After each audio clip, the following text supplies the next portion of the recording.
this year. Art, painting, whatever it is, music, acting, sculpturing, poetry. All these things helps me to overcome this pain.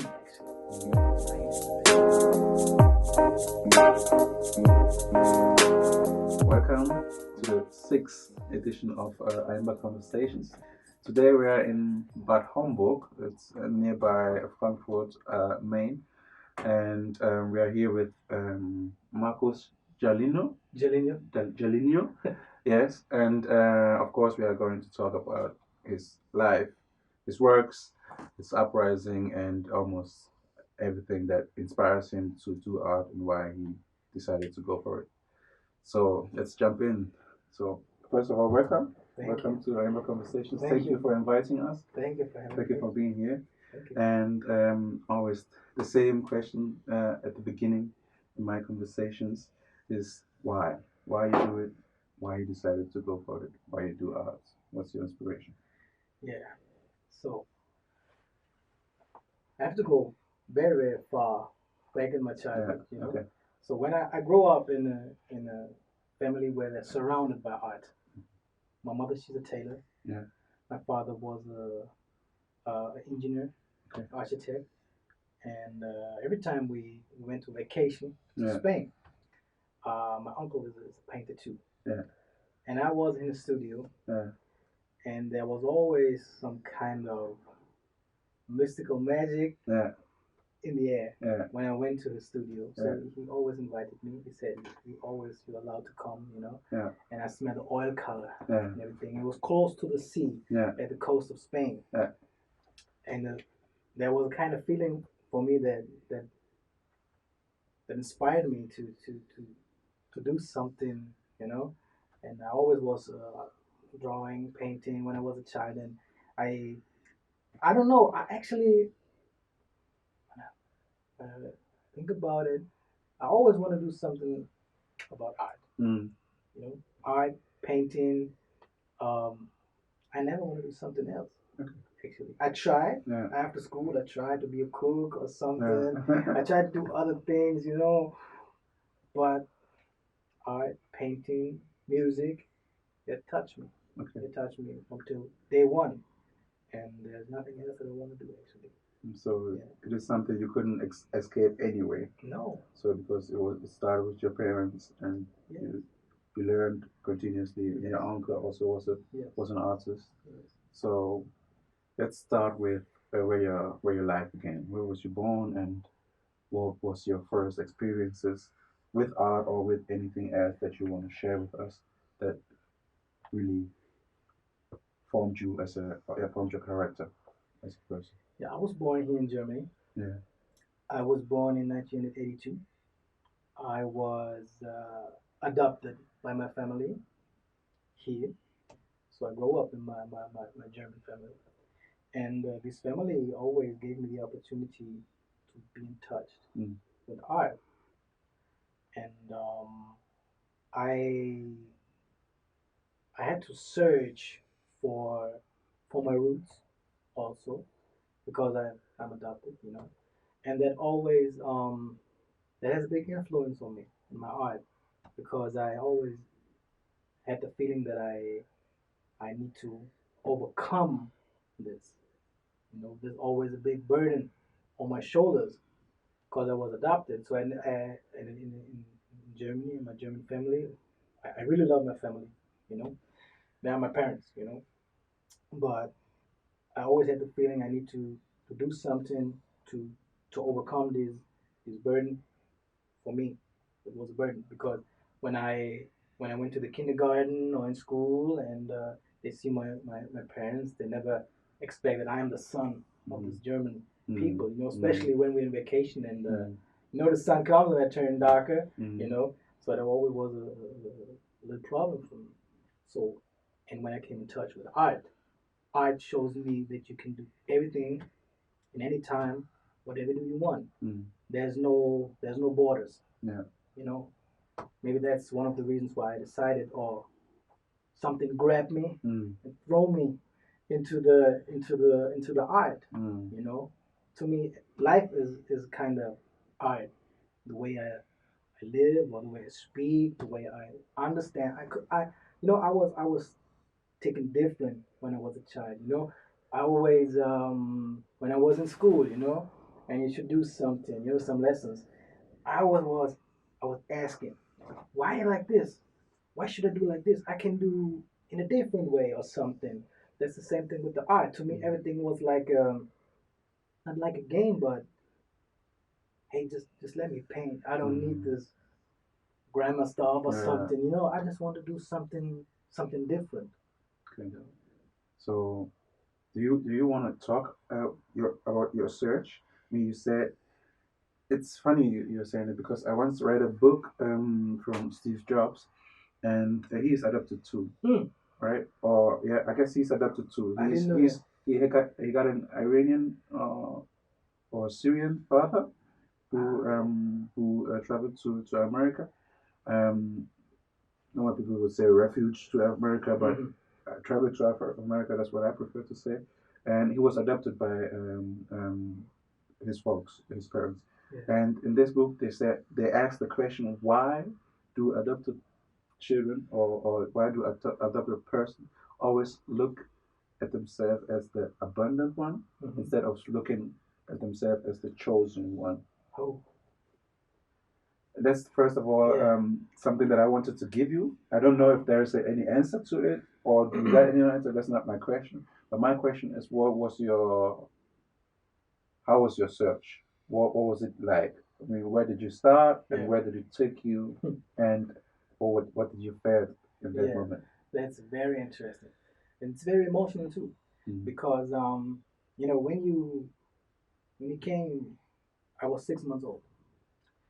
Uh, to a family that decided to adopt a child, not coming from the same background as mm, they are, from another country, and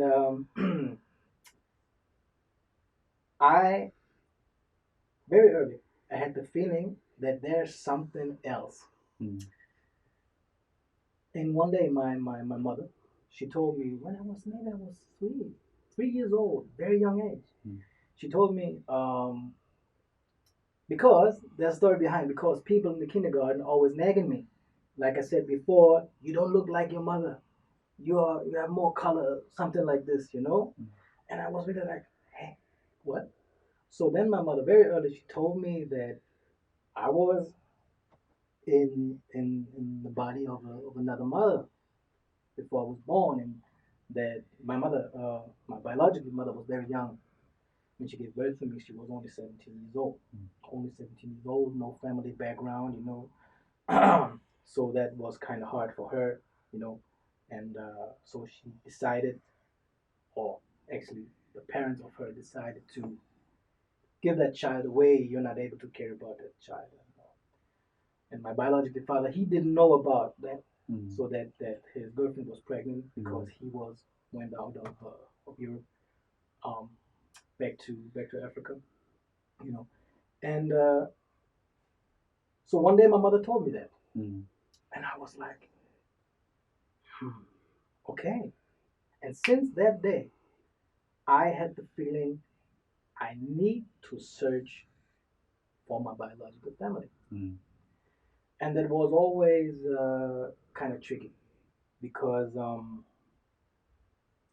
it is a mm, very emotional journey that you have in that situation, um, when you are with your family, and since you realize that you are not the biological child of that family, there's something different. There's something happened to you. mm. It's not negativity, but it's something. You feel that there's something missing, There's some or exactly immediately, right? hundred It percent. feels like, okay, I've been lied to, or not. I've been lied to. Me, they told you at an early age, Yeah. so they are not. God They bless. were I'm not very lying to thankful you. for that. Yeah. But I can imagine that Yeah. situation because I lived in not mean, I was not adopted, but I was living in a different family too here in Germany before the first 5 years that I arrived here. Yeah. So I can somehow kind of feel that emotion that you were in. Yeah. So you feel like I guess you felt like you're missing something. Yeah. There's something within you that you have to search. Yeah, right.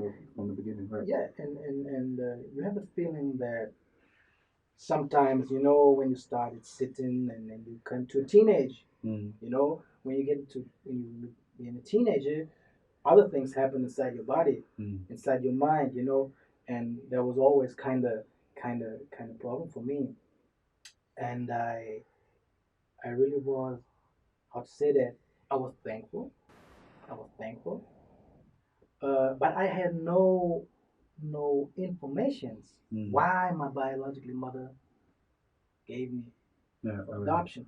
When I was much older, uh, I found out the reason why, and since years Before you found her, is it after I found her, after? I made the first step when I was 14 years old. I went to the German Jugendamt and I was asking, Yeah. and they are not allowed when you are under 18. You're not allowed to tell you something because they need to protect the child.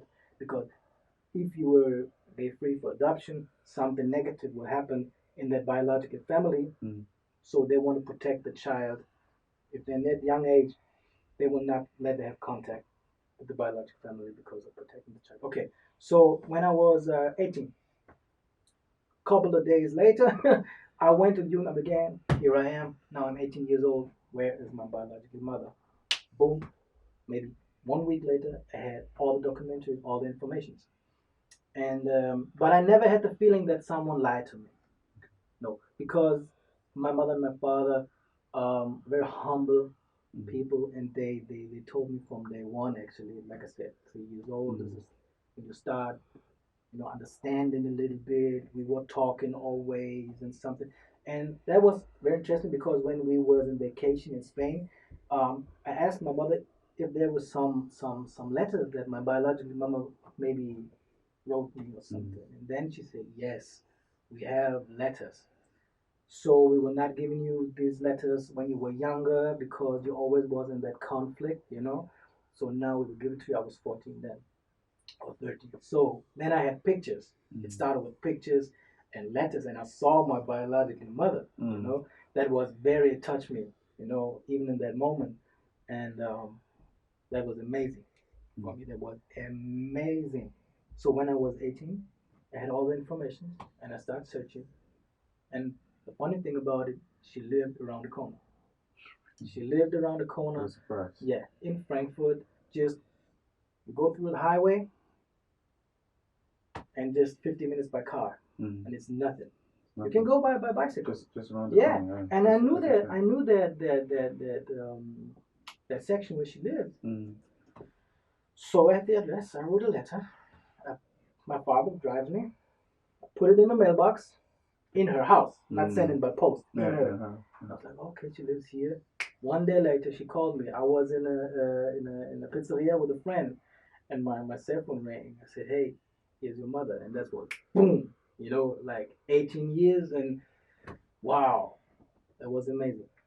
It was really amazing. Yeah, and that changed my art. Yeah. That changed my art, and I said to myself, I am here. I'm here on this planet Earth for a reason. Really, I'm that type of guy. I have a little spiritual thing in me. And I said, I'm here. And when I found out what happened to her and all the things, I said to myself,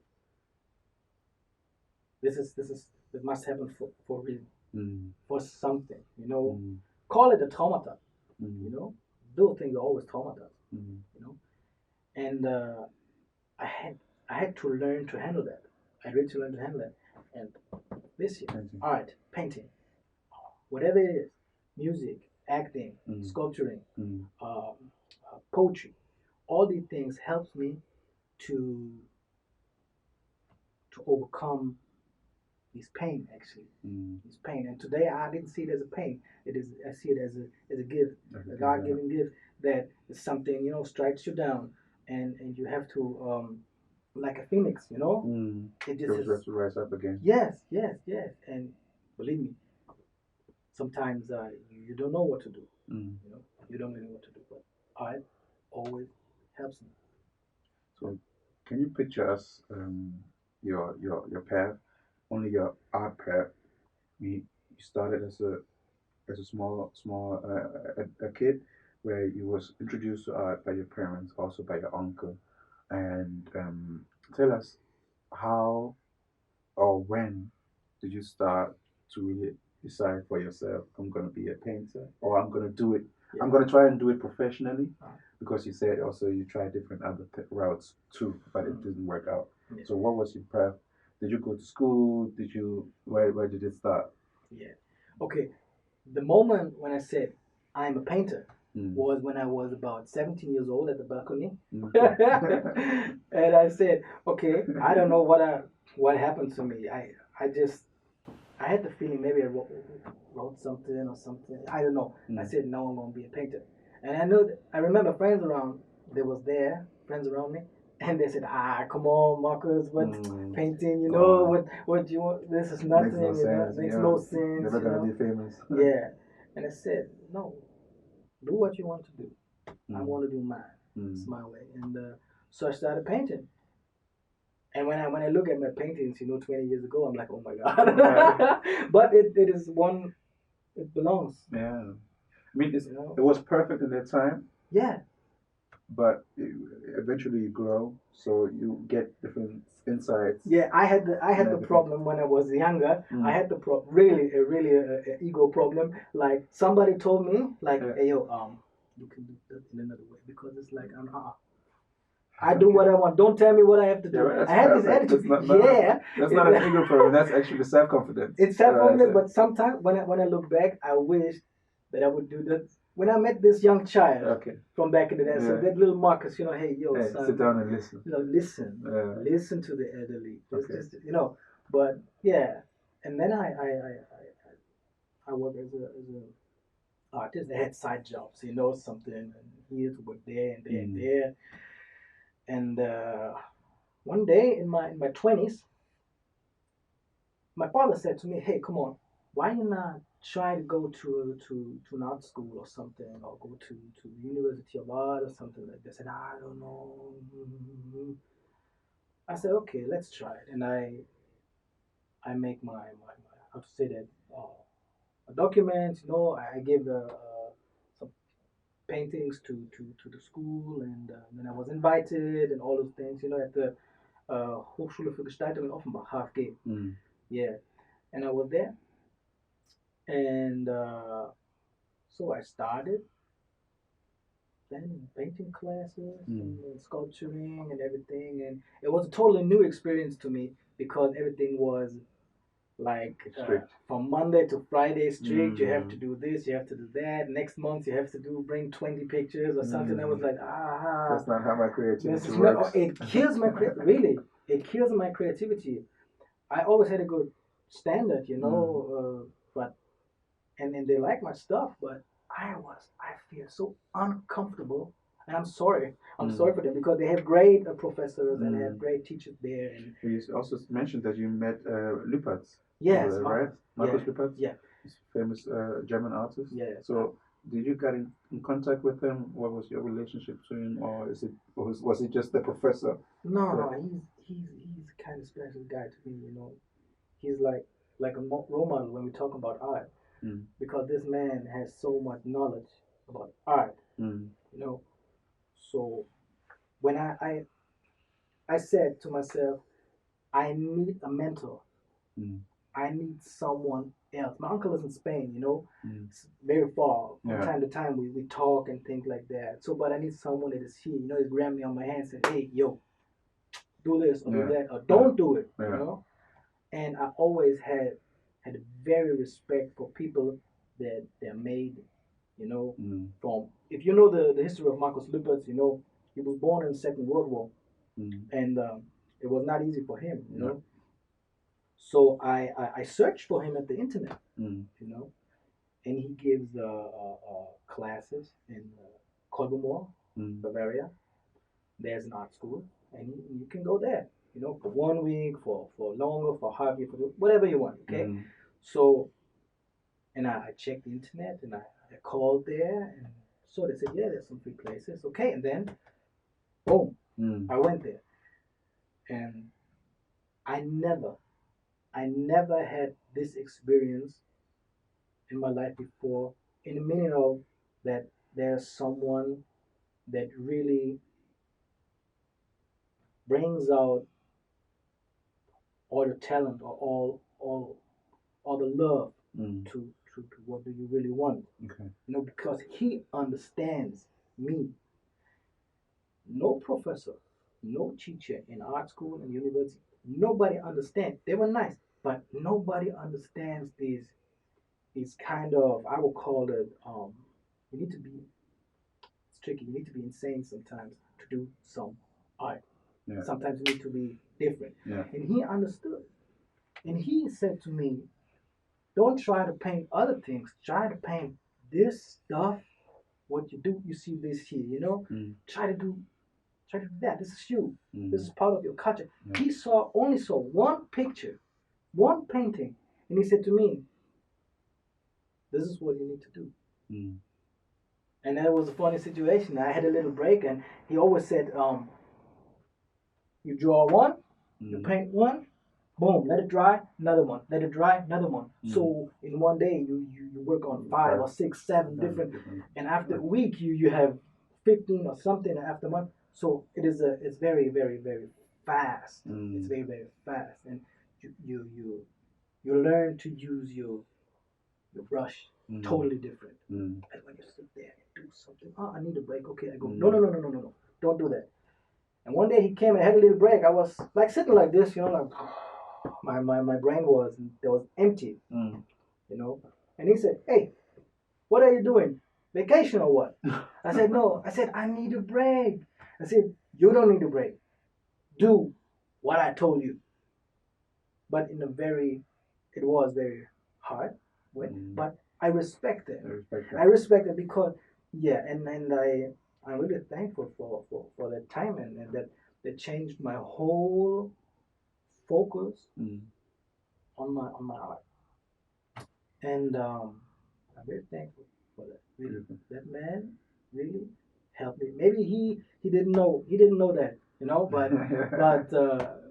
Marcus Lippers, he really helped me, not knowing that he really helped me. Nice. But amazing.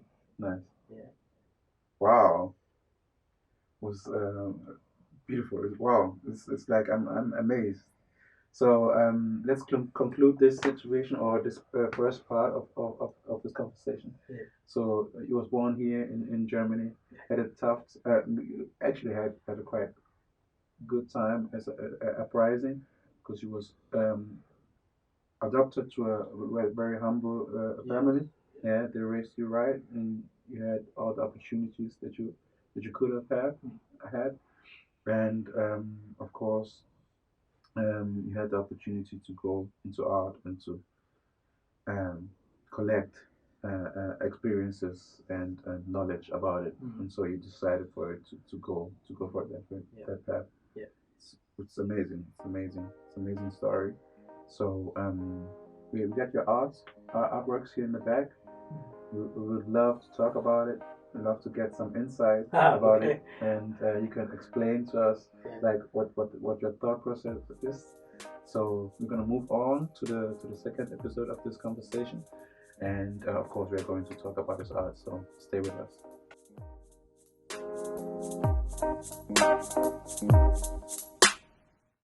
Welcome to the second edition of this conversation, the sixth, with Marcos Jealinho. Jealinho. So, sorry, I always got problems. I don't know. Of course, we are going to talk about his works. To begin with this, so tell us first of all by starting with the name of this piece. Tell us something about it. Oh, actually, there's no name. There's no name. At the moment. Okay. So it's a couple of weeks ago. I finished that, maybe 3 or 4 weeks, 1 month, and I don't know. Sometimes it's hard to talk about your own stuff, you know. Yeah. Actually, let the people, you know, let Yeah. they decide People what decide what they what they think about it. But Yeah. I had the feeling I needed to paint something that touched me again. And this is like, have you ever heard about Papa Legba? Papa Legba? No. Papa Legba. Papa Legba is some kind of spirituality thing from the Caribbean and from the south of the U.S. From New Orleans and something. So it is mixed between African spirituality, Christian, and this is it's kind of how to say that it is not dark spirituality. You can use it for something positivity. You know, in modern times, you know, they always talk about voodoo, but in a way of negativity. Yeah. But there's something different. There's some positivity back from our ancestors centuries ago that was stolen from our culture when the slavery was started. You know, you have the same spirituality in Brazilian, in the Caribbean. You know, it comes from Africa. You know, and after after the centuries, you know, after hundreds of years, because of slavery, it was mixed with Christian culture. Yeah. You know, and this is a very big thing, and a lot of other people have had pain. This person, or it's not like a person. It's more like it's some vibration. You know, you can use it for ceremonies and something like that, but not in a negative way. People use it for negativity, but you should not do that. You should be very, very careful with those spirituality stuff. Okay. Yeah. You know. Yeah. So, and I had the feeling I need to paint this in the way I feel about it. Some other guys they painted very dark, like a skull or something, but I didn't want to do that. Yeah. You know? I don't want that. And this is kind of emotions and you know, this guy is dressed up not in the way like people dress up today. It's a little bit old fashioned, you know, style. Because I somehow dandy style, you know. Yeah, a little bit, and that comes because my mother she's a tailor. Okay. And that's why I always, or in most of my paintings, when I paint some portraits, you know, I like to do all these little details. Okay. Not perfectly, but give them a little bit of that old fashioned sometimes, you know, because I think that a man should always be dressed up fine, not every day, you know, but day, sometimes, you know, and this is actually it's everything together. It is an old spirituality stuff. It is this stuff, and so it's practically who you are. Who you are. Yeah, I like to wear this stuff too. You know. Yeah. And I wear a hat actually, you know. Yeah. And so I don't want to say too much about that. You know, people should. Yeah. It's a bunch of you, but it's okay to talk about it. What I'm interested in is like these circles that you did around here. They're quite big. They don't seem like they're. They seem like they are placed randomly. Like, I mean, not randomly in the sense of you didn't want to do it, but randomly in the sense of I just do this. Yeah, I just. So tell us why, first of all, you did this, and what should it picture? I mean, what can a viewer grab from this? Yeah, it's actually Milky Way. Milky Way. Okay. Milky Way. Yeah. So the universe. The universe. Yeah, because everything is like a circle. Yeah. You know, and it's a circle, and the circle never ends. Yeah. So you can use that for whatever you want. A circle is something that brings you forward. Yeah. Even a wheel. You know, if the wheel was how to say discovered or something. Yeah. When the wheel invented. So the humans go forward, and now we're searching for some other galaxies. Yeah. So that's why I have a big input to circles. Yeah.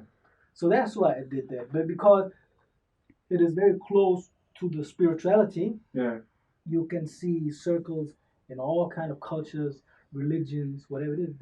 Always, if you take a look in old ruins, you know, of castles or something, somewhere in Myanmar or in India or Africa, something. There's always something with a circle, you know. Of course. And this had a big feeling for me. Circle, you know, like just I in the moment I did that, I was not thinking about that. Okay. I just that comes later sometimes. Maybe 5 minutes, 20 minutes later, when I paint. There was some other people that said that before, but it's true. I don't think about art. You don't think about what you're trying to do. Just do In it. that moment, I just sit, maybe read a book or I had my informations, you know, prepare something. But when I started, I just started. And sometimes, you know, for that painting, it took a half year because there's so much information behind. You didn't see that it's behind the color, you know, because I didn't like that, so I do it again and I do it again, and I was you know, frustrated. And at the end, okay. And sometimes I need to learn to stop. Stop. Don't do more. Continue, My wife said that sometimes. There was another painting she really liked. And I said, what do you think? But she said, it's perfect. Don't do it. I said, okay, no. I need to change that. You know? You're never satisfied. Yeah, no, never satisfied. Never satisfied. I know that. I need to learn that. Yeah. Is it that's the search for perfection? Is it that like you not perfection in the sense of doing everything correct, but perfection in the sense of that you are always trying to convince yourself that what you did is the the way you want to express it, and that's it. Because I often see that artworks are almost perfect for somebody, but for the artist to say, "Oh no, I don't like it. I don't like it there." So what it is for you? It's that's true what you're saying, because sometimes you need to learn to stop, and it's sometimes very hard because I'm my biggest critic. Yeah. You know, I stand in front of my every time when I have an exhibition. When I went in, I'm like, oh god, oh shit, what happened now? You know, but it's a kind of I'm a little bit nervous, you know, but at the end you need to accept. Okay, this is it. That was the job. You know, boom, next one. Every painting that I did in my life is painted for the next painting. After that, it comes the next. You can put all paintings from all painters that ever made a picture 1,000 years ago, put them on the wall from 1, 2, 3, 4, 5, 7 Picasso. You know, all Picassos on one big wall, maybe 1 kilometer long, because this man made thousands of pictures. You can see there's always next step, next step, next steps, next step. Some sort of improvement. Yes. But no, I won't say improvement because it implies that you are getting better technically, but some sort of like knowledge that comes, which he of course puts to the canvas. Yeah. So let's get back to this work again. Yeah. The man you portrayed is again, I forgot his name, Papa Legba. Papa Legba. So was this bird part of him, or was it always? I mean, it's the same, right? Or was he really alive? It's like a mystical thing. Okay. A little bit. You know, some some people, when you do some spirituality stuff, you know, they say this is Papa Legba thing and something. You know, it's very tricky. You need to dive in very deep into that old culture from the West Indies and something like that. And the pepper, the bird here was part of him. No. Always. No. Okay. No. So you just I did that because the bird to me is a symbol of freedom. You know, you can fly. Yeah. You know, humans always try to fly. Yeah. They never be able to fly. They need to build engines or something like that. And the bird has something to do with this Milky Way thing. You know, and you can see there's no eyes. Yeah. A lot of my portraits that I do, that paint, there is no eyes. Yeah. Because eyes are very. If you take a deep look into the eyes of a person, you can see something you cannot hide. And to me, it's always a little bit tricky if people staring too much in eyes, because it's the kind of thing in my head. You know, that's why I don't paint eyeball, eye, something like this, you know. I was going to ask you anyway Yeah, about the face because it's somehow blurry. It's not detailed, yeah, right? It's like you can hardly imagine the nose and the lips. I mean, I know that it's over there because of the black, but yeah. it could also be something else, or you can see that it's a human. I want you to know: is it just the way you do your things, or does it have a deeper meaning to it? The way that you use the brush strokes, because they are not clear. I can see that you move it the way you express yourself. I mean, it could be like you want to move there and then you move it just like that. So it's like Yeah, it's true. throwing around Yeah, sometimes. yeah, it's true. I changed my the way I paint, you know. Yeah, So sometimes back in the days, there's always random yeah, around, you know. yeah. I was like very thick Strict. Yeah, color and yeah, everything, and I keep distance to that. yeah, I would not say that big different as I paint before, but it's sometimes just like very light, you yeah, know, like yeah, this not using too much. I can do that here or there, yeah, but sometimes phase I try to do it very kindly, you know. yeah. To me, when I paint phase, it's like, do I want to touch that face? And if it's real, if it would be real, Mm. I really want to touch it or feel or something. It's like a it's like a chemistry between me, the painter, and the face that I paint. There has Okay. always something to do with my emotionally stability. You know, Okay. this is yeah. Sometimes it's harder. Sometimes it's you know yeah Easy. Okay. Nice. So let's move on to the next painting then yeah and talk about that. We're yes. gonna move this one and put this one in front. Do we want to turn this maybe see or I tried it. we try it? Just put it over here. So this is the second piece that I want to Yeah. talk with you about. Um, you start. Yes. Just say something. Okay. This. I don't know where to start or. Uh-huh. I mean I know what you say. I worked a couple of years ago. I worked with refugees. Okay. Yes, I gave them German classes for Yeah. beginners, Yeah. and I came very close.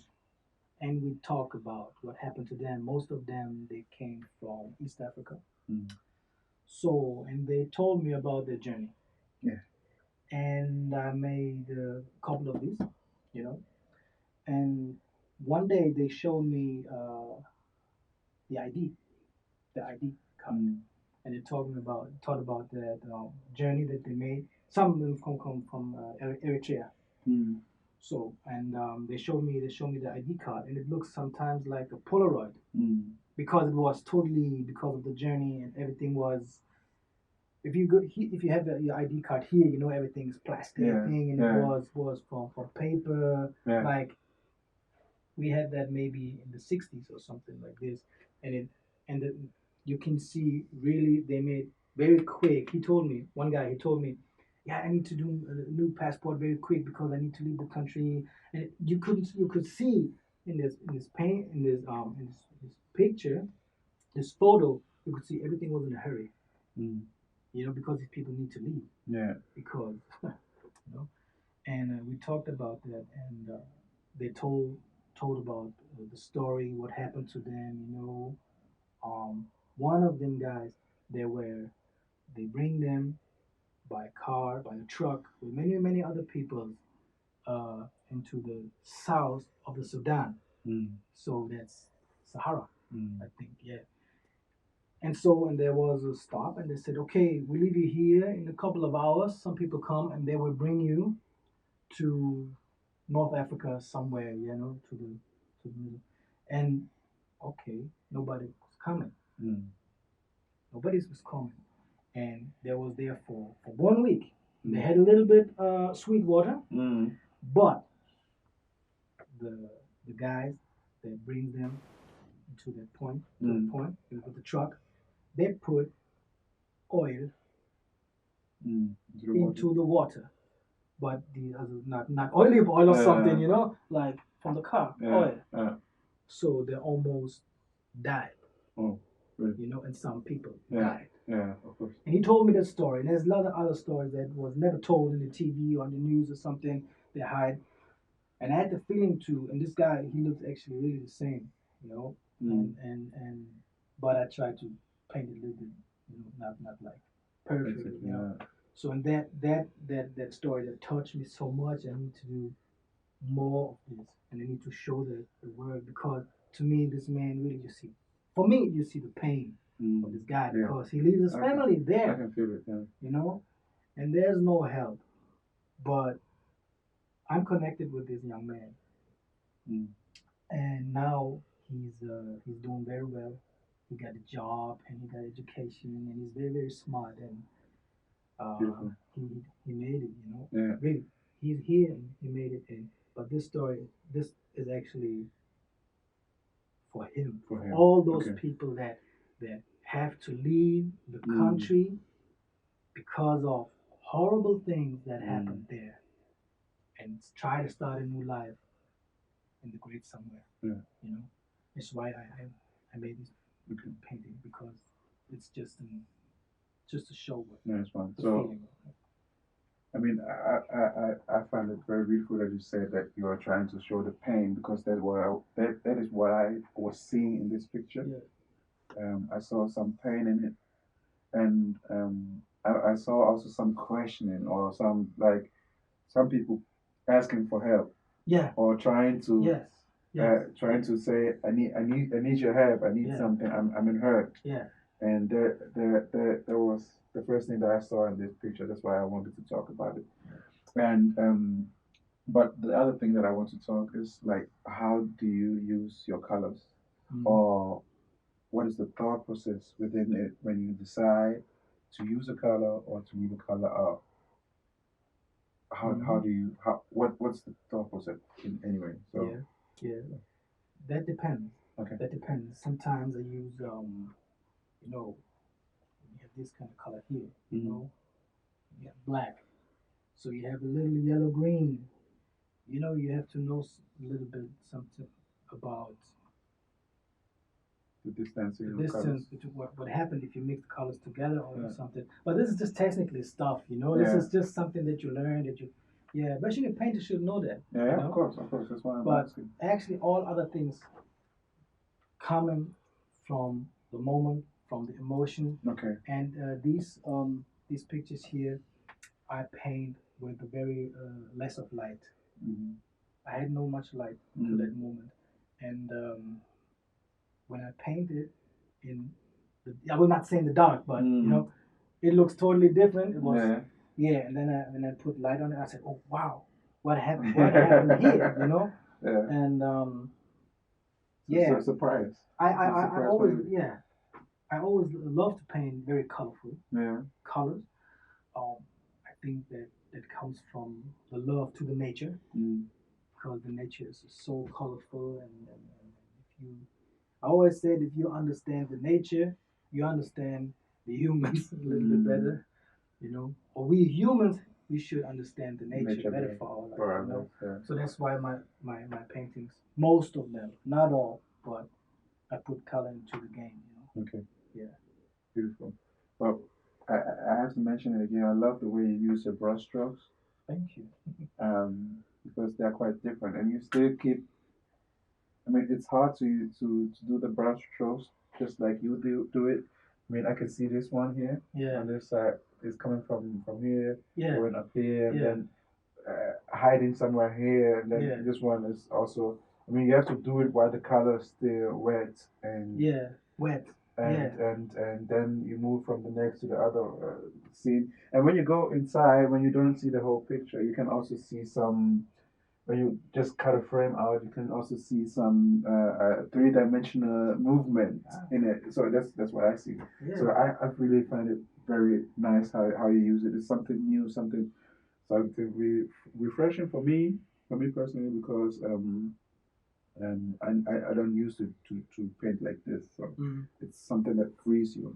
As you were saying in the picture in the big one over here, you like freedom to the universe and also everything that comes with it. So when I see this one, I think I mean, the series of these. Yeah, the series. There's more. I think there that are we have more. 3 or 4 more Yeah. of this. So Yeah. when I see it, I just feel like okay, it's a lot of freedom in it. A lot of freedom, also a lot of pain because Yeah. of the face and the way it is expressed. So Yeah.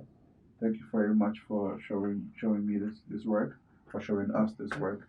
Yeah. So we're gonna wrap it up, and there's a little something I want yeah, to say. okay, There's something the camera needs to say. yeah, I want to say a little something for all the artists in the world, especially also for the African community all over the world, wherever you are. Paint what is around you. Paint all the history. You know, this is very very important for us. We need that. You know, we are not longer under the stone. We overcome this. We are strong, you know, and we have very, very strong artists all over the world and very, very strong, strong, strong, strong people. Okay, so keep on.